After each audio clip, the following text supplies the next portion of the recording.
আজকের এই বিধানসভা অনেক কিছু দেখলো। আজকের বিধানসভা দেখলো মুখ্যমন্ত্রী শুভেন্দু অধিকারী যখন মুখ্যমন্ত্রী হিসেবে প্রথম ঢুকছেন বিধানসভায়, তখন তার আগে তিনি জুতো খুলে প্রণাম করলেন। আজকের এই বিধানসভা দেখলো সৌজন্যের এক ছবি। তৃণমূল কংগ্রেসের বর্ষিয়ান বিধায়ক সমর মুখোপাধ্যায় যখন তিনি শপথ নিচ্ছেন, মুখ্যমন্ত্রী শুভেন্দু অধিকারী উঠে দাঁড়ালেন।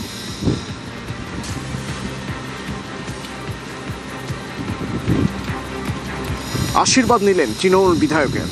আবির আছে আমার সঙ্গে। আবির, একটু সেই মুহূর্তের ছবিটা তোমার মাধ্যমে জানতে চাইব। দেখো, সমর মুখোপাধ্যায় অত্যন্ত বর্ষিয়ান একজন নেতা, বিধায়ক। এদিনকে তিনি যখন শপথ গ্রহণ অনুষ্ঠানে তিনি যখন শপথ বাক্য বিধায়ক হিসাবে শপথ বাক্য পাঠ করতে চান, যেখানে দাঁড়িয়ে তারা শপথ বাক্য করছেন, তার পাশেই মুখ্যমন্ত্রী তিনি বসেছিলেন। সমর মুখোপাধ্যায়ের সঙ্গে মুখ্যমন্ত্রীর একদম চোখাচোখি হয় এবং দেখতে পাওয়া যায় যে মুখ্যমন্ত্রী তিনি তার নিজের চেয়ার ছেড়ে বা আসন ছেড়ে তিনি উঠে দাঁড়ান।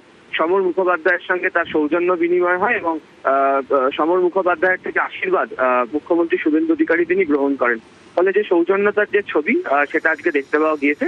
এছাড়া তৃণমূল কংগ্রেসের তরফ থেকে, যারা এই মুহূর্তে বিরোধী দল, তৃণমূল কংগ্রেসের তরফ থেকে একাধিক বিধায়ক যারা রয়েছেন, তারাও যখন শপথ বাক্য পাঠ করেছেন, একাধিকবার তারা মুখ্যমন্ত্রীর সঙ্গে সৌজন্য বিনিময় করেছেন। পাল্টা সৌজন্য বিনিময় করতে দেখতে পাওয়া গিয়েছে মুখ্যমন্ত্রী শুভেন্দু অধিকারীকেও। ধন্যবাদ।